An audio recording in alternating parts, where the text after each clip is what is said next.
Hello friends, કેમ છો? બધાને ભાવથી જય સ્વામિનારાયણ, જય શ્રી કૃષ્ણ, રામ રામ. તો આજે અમારી ઘરે સંતોની મહાપૂજા રસોઈ પધરામણી છે.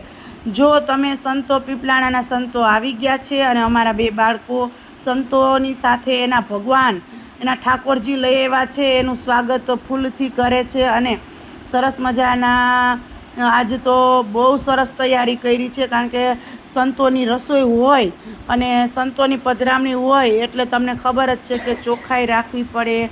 આપણે હોય એના કરતાં વિશેષ બધું કરવું પડે. એટલે અમે 3-4 દિવસ ત્યાં મહાપૂજાની તૈયારી કરતા હતા. પછી જો સંતો આરે થોડીક વાર સભા થઈ, એમાં અમારા ઘરના પરિવારના જેન્ટ્સ લોકોને સગાવાલા 2-3 છે એ હજી નથી આવ્યા, કારણ કે સંતોને રસોઈ ઝાઝી કરવી પડે એટલે બહુ સગાવાલાને નથી તેડાવ્યા. તો અમે બહેનો તો બધા નીચે બેઠા છીએ અને મહાપૂજાની તૈયારી થઈ ગઈ છે. તો સ્વામી કહે કે હોલમાં બધા મહેમાનને આવશે જશે ને તો આપણે એ કે ડિસ્ટર્બ થાય મહાપૂજામાં, એટલે આપણે એક રૂમમાં લઈ લઈએ કે. એટલે પછી આ ઓમભાઈવાળા રૂમમાં મહાપૂજા જો પાછું બધું ગોઠવીને ચાલુ કરી છે. અને કહેતા ખૂબ આનંદ થાય છે કે મહાપૂજા કરાવીને એ એક જીવનનો લાભ છે કે તમારા ઘરની અંદર જ્યારે તમે રહેવા આવો ત્યારે એક કહે કે વાસ્તુ અને કળશ પધરાવવું, તો એટલી જ બધી વિધિ મહાપૂજામાં હોય છે. 500 પરમહંસોની જો અહીંયા છબી રાખી છે અને એની પણ પૂજા થશે. તો આજે પીપલાણાવાળા સંતોના હાથે આ સરસ મજાનું અખાત્રીજનું મુહૂર્ત આવ્યું અને સરસ મજાની મહાપૂજાનું આયોજન થઈ ગયું. અમે કેટલો સમયથી આ કહેતા હતા, પણ સંતો વિચરણ કરવા ગયા હોય એટલે સમય ના હોય. એટલે આજે જો ઓમ અને એના ડેડી બે મહાપૂજામાં બેઠા છે, એટલે આજે એના હાથે આ સરસ મજાનું કાર્ય થશે. અને અમારું ઘર પણ સરસ હવા ઉજાસવાળું છે, એટલે બહુ મજા આવે એવું છે. એટલે જો બધું પાછળનું દ્રશ્ય તમને દેખાતું હશે કાચમાંથી. અને સંતોની સાથે મહારાજ આવ્યા હોય, બીજા સંતો આવ્યા હોય, એ ઠાકોરજીને જમાડવા હોય એટલે રસોઈની તૈયારી કરી રહ્યા છે. જો મહારાજ અને એક સ્વામી છે એ રસોઈની તૈયારી કરે છે. અમે બધું જ ચોખ્ખું ગાળેલું અને ચાળેલું તો કમ્પ્લીટ તૈયાર રાખ્યું હતું, એટલે સંતોને સીધી રસોઈ કરવાની જ રહે. એટલે અમારી પણ રસોઈ કરતા હોય પ્રસાદીની, અને એ લોકો આવ્યા હોય એની પણ પ્રસાદીની રસોઈ હોય, એટલે રસોઈ થોડીક ઝાઝી હોય એટલે બધી વ્યવસ્થા કરવી પડે અને બધું ચોખ્ખું રાખવું પડે, બધું કોરું રાખવું પડે એમ. એટલે જો આ બધી સામગ્રી આજ તો અમને તૈયાર જમવા મળશે ને એ પ્રસાદી, એટલે ખૂબ આનંદ થાય જ્યારે આવું સરસ મજાનું કાર્ય થયું હોય ત્યારે. આપણને જો મહારાજ સરસ મજાના વઘાર કરી રહ્યા છો એક પછી એક. હા જો આને દાળનો વઘાર કર્યો મહારાજે, અને એને ભજીયા માટે જો મરચાં ને આદું ને બધું તૈયાર રાખ્યું છે. ને મહારાજને પછી બધું ધરશે. એટલે ઘણા સમયથી આ મહાપૂજાની વાત હતી કે આપણે મહાપૂજા કરાવવાની છે, મહાપૂજા કરાવવાની છે. પણ કહે કે જ્યારે ભગવાનનો હુકમ થાય ને ત્યારે જ આવા સારા કાર્યો થાય, ત્યાં સુધી ના થાય.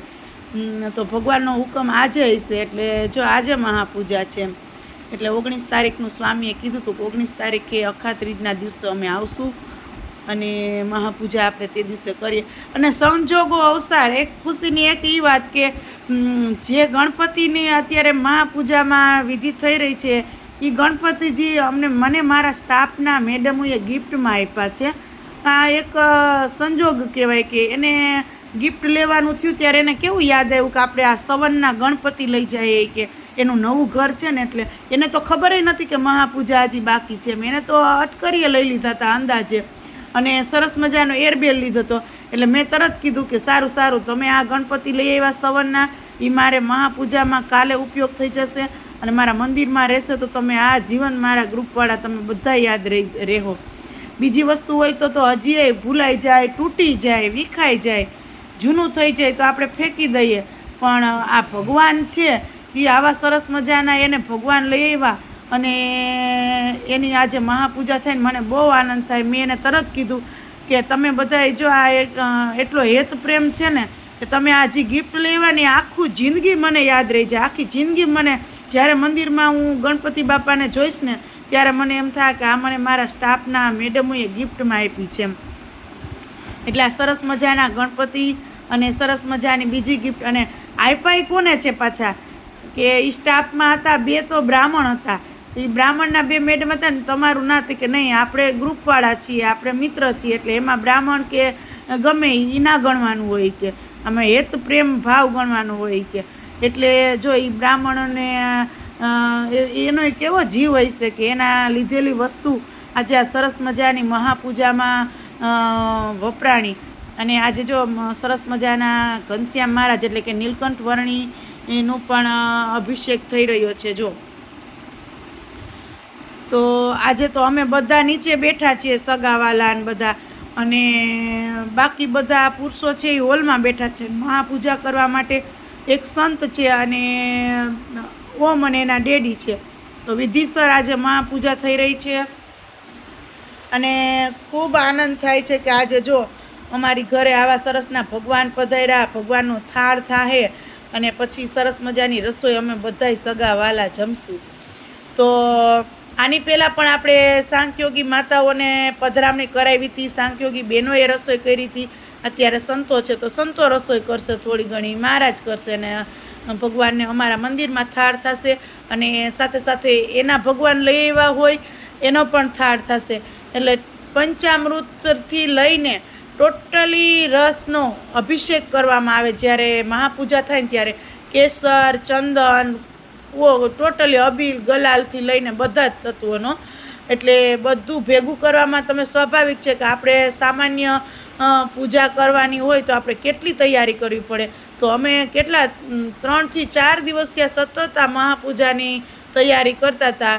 તો આજે હરખ કેમ ના હોય જ ને કે આજે એવું સરસ મજાનું ઘરે કાર્ય થતું હોય એટલે આપણે એમ થાય કે આપણે એવા ભાગ્ય હશે ને કંઈક ઓલા જન્મના કંઈક એવા સદભાગ્ય હોય તો જ આપણે ભગવાનના કાર્ય કરી શકીએ, નકર ના કરી શકીએ. કરોડો ને લાખો રૂપિયાવાળા હોય ને તો એની પાસે મહાપૂજા કરાવવાનો ટાઈમ નથી રહેતો, કારણ કે એ ખાતાનો જીવ નથી હોતો. એટલે એના પાસે પૈસા તો છે, એ ઓલા જન્મના કર્મનું ફળ ભોગવતો હોય, પણ આ જન્મમાં એના ભાગ્યમાં પૈસા જ છે, એના ભાગ્યમાં મંદિરનું પગથિયું ચડવાનું ઘણા એના ભાગ્યમાં ના લખેલું હોય.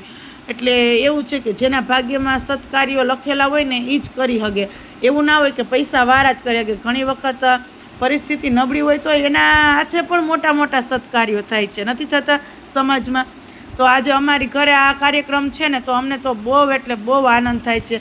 અને આજે રવિવાર હતો ને એટલે અમારા 2 છોકરાઓને લાભ મળી ગયો છે કે રવિવારની રજા હોય સ્કૂલે, નહીંતર તો અમે ક્યારેક કોઈ એવું કાર્ય હોય ને તો અમારા છોકરા સ્કૂલે ગયા હોય તો એને કોઈ દિવસ એવો લાભ ના મળતો હોય.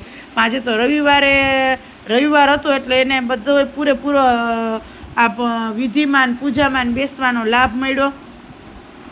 અને જો કેવા સરસ ભગવાન છે, તમને જોવો ને તો તમને એમ થઈ જાય કે હા કેવું સરસ મજાનું આ સ્વરૂપ છે નીલકંઠ વર્ણી મહારાજનું.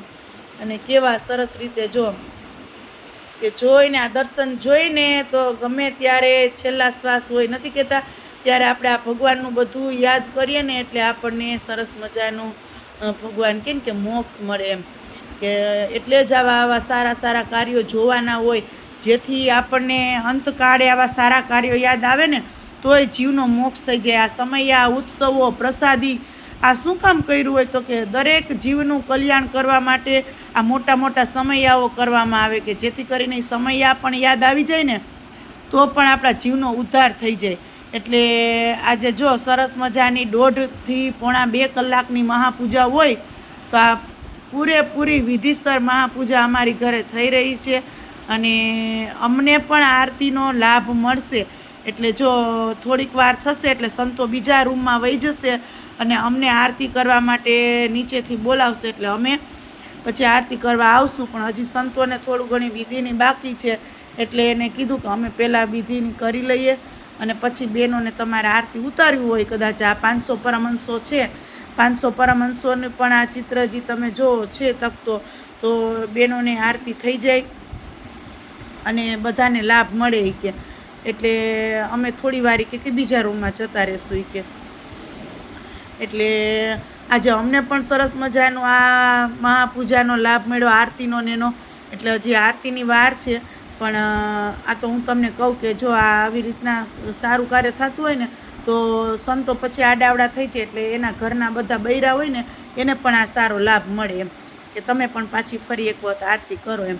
એટલે આવી રીતના જો હમણાં તો મહેમાનોની પારી ચડી છે એમ કહું ને તોય હાલે, એક પછી એક મહેમાન આવે છે. કારણ કે વચ્ચે નવા ઘરે અચાનકથી આવવાનું થયું અને સીધી ઓમભાઈની પરીક્ષા હતી એટલે કોઈ મહેમાનને કે તેડાવાળા નહોતા એટલે ફટાફટ મુહૂર્ત સાચવવા બાજુમાં જ્યાં રહેતી ત્યાં મંદિર હતું હેતાળા ઘનશ્યામ મહારાજનું, ત્યાંના સાંખ્યોગી માતાઓ છે એને પધરામણી કરાવી લીધી અને રસોઈ બનાવીને મેં કીધું તમે તમારા ઠાકોરજીને જમાડ લ્યો, તમે જમી લ્યો.